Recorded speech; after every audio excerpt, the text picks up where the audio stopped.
pemirsa, barakallahu fikum, amalan-amalan yang dituntunkan oleh Rasulullah sallallahu alaihi wasallam untuk mengisi hari-hari yang istimewa ini, di antaranya yang pertama adalah disunahkan untuk melaksanakan ibadah siam, berpuasa. Berpuasa kalau memungkinkan, dan ini yang paling baik, adalah selama 9 hari berturut-turut. Dari tanggal 1 ini sampai tanggal 9 nanti. 1 sampai tanggal 9. Karena tanggal 10-nya itu kita Idul Adha. Tentu hari itu kita diharamkan untuk berpuasa. Begitu pula hari-hari tasyrik 11, 12, 13 pun tidak boleh berpuasa. Jadi kalau mau puasa, tanggal 1 ini sampai tanggal 9. 9 hari. Dasarnya adalah hadis riwayat Imam Abu Daud di dalam sunannya dari Hunaidah. Beliau mengisahkan dari istri-istri Nabi SAW, mereka mengatakan, Kana sallallahu alaihi wasallam la yada'u siyama tis'idil hijjah. Adalah Nabi sallallahu alaihi wasallam, beliau tidak pernah meninggalkan puasa 9 hari di bulan Dzulhijjah. Puasa 9 hari dari tanggal 1 sampai tanggal 9. Ini kesaksian istri-istri Rasul sallallahu alaihi wasallam. Jadi ini yang paling ideal, puasa 9 hari.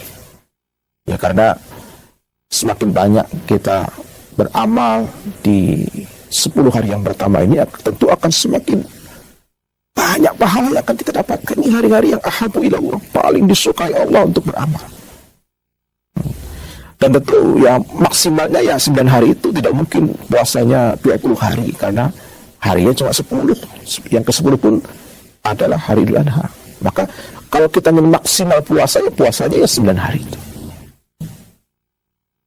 Andai kata kita tidak bisa puasa 9 hari karena mungkin faktor keadaan, ya, pekerjaan yang menuntut kita untuk memiliki tenaga yang besar misalnya, sehingga kalau kita berpuasa kita tidak mampu untuk melakukan pekerjaan rutin kita, maka minimal sekali itu adalah puasanya hari ke-9 yang disebut sebagai hari Arafah. Dalam hadis Muslim, Rasulullah SAW bersabda, Siyamu yaumi Arafata ahtasibu ala Allah an yukaffira sanata allati qablahu wallati ba'dahu. Puasa hari Arafah, aku berharap Allah dapat menghapuskan dosa setahun yang lalu dan setahun yang akan datang. Ini puasalah. Kalau bisa 9 hari, kalau bisa ya sebanyak-banyaknya, lebih dari 1 hari. Mungkin 2, 3, 4, 5, 6, dan seterusnya. Itu yang pertama. Yang kedua, yang dianjurkan untuk dilakukan pada 10 hari yang pertama ini adalah banyak berzikir. Membaca tasbih, membaca tahlil, takbir, tahmid, membaca hauqalah, membaca istighfar. Berzikir dengan zikir-zikir yang ditunjukkan oleh Nabi SAW. Demikian pula berzikir dalam bentuk membaca Al-Quran. Bacalah Quran sebanyak-banyaknya yang bisa kita mampu melakukannya. Begitu pula berzikir dengan cara mengerjakan sholat-sholat sunnah. Aqimis salata li zikri, dan tegakkanlah sholat itu untuk mengingatku. Ya, sholat itu adalah zikir. Ya. Tilawah itu zikir. Inna nahnu nazzalna az-zikra. Sungguh kami telah menurunkan az-zikr. Nama Al-Quran itu az-zikr.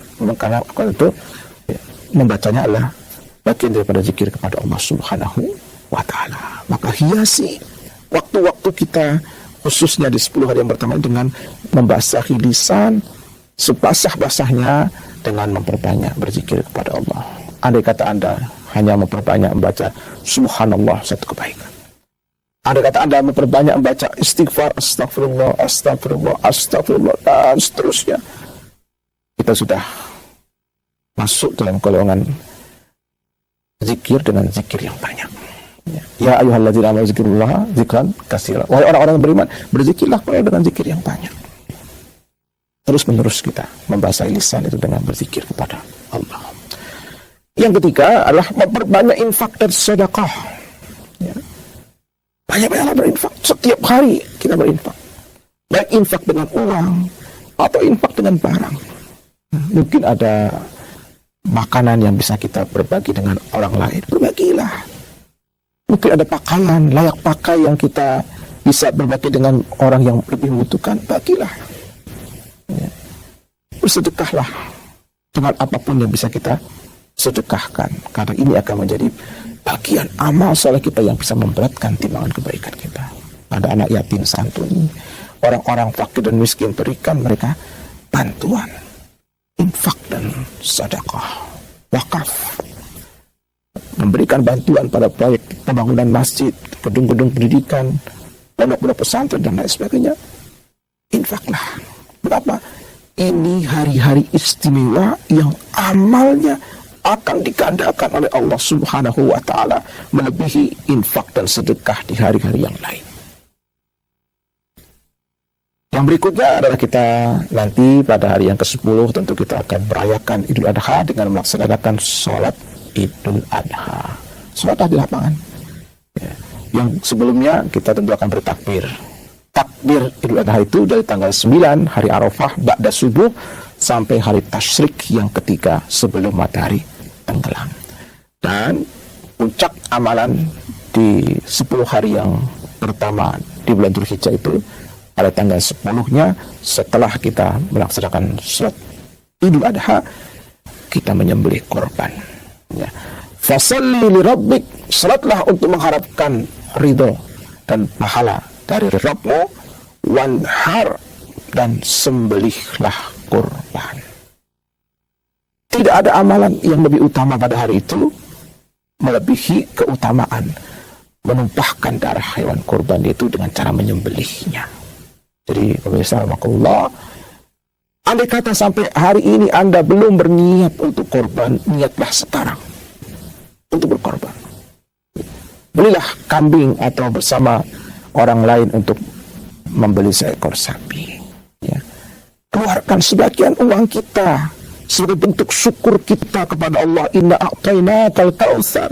Sungguh kami telah mengaruniakan pada nikmat yang banyak, dan banyaknya nikmat itu wajib disyukuri, dan syukur pada tanggal 10 Dzulhijjah bentuknya yang paling utama adalah menyembelih korban.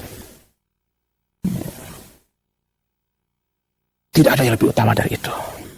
Maka niatkan sejak sekarang. Dan pemirsa, bagi orang-orang yang sudah berniat untuk korban, sejak memasuki awal Dzulhijjah ini dilarang untuk memotong kuku, menggunting rambut, ya, merapikan kumis dan semua bulu-bulu yang ada di tubuh. Dilarang sampai nanti hewan kurban kita disembelih. Idza dakhala al-ashru wa arada ahadukum an yudahi fala ya'khud min sya'rihi wala min azfarihi syai'a. Jika telah masuk bulan Dzulhijjah, sementara salah seorang di antara kalian ingin kurban, maka janganlah dia memotong rambutnya ataupun kukunya. Dan yang dilarang dipotong ini pemirsa, rambut sahibul kurban, orang yang berkorban, bukan rambut hewan kurbannya, bukan kuku hewannya, bukan orangnya. Ya. Sebagaimana larangan berlaku ketika ihram. Ihram itu kita dilarang, orang yang ihram itu dilarang potong rambut, potong kuku. Jadi ini ada kemiripan, ya, dari sisi waktu dan juga pelaksanaannya, ya, dilarang. Jadi salah kalau yang dilarang itu adalah nggak boleh motong kuku hewan. Namanya hewan itu rata-rata juga hampir tidak pernah dipotong kukunya, ya. Bulunya pun demikian. Jadi yang dilarang ini adalah memotong, ya, kuku dan rambut sahibul kurban. Ya. Sampai kapan? Sampai hewan kurban itu disembelih.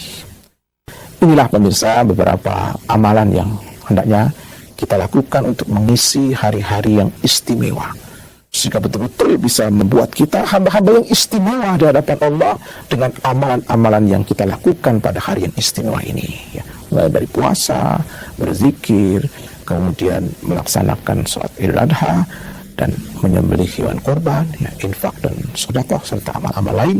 Apapun amal kebaikan yang dilakukan akan dapat memberatkan timbangan kebaikan seseorang di hari kiamat dan masuk kategori amal-amal yang paling disukai Allah Subhanahu wa taala.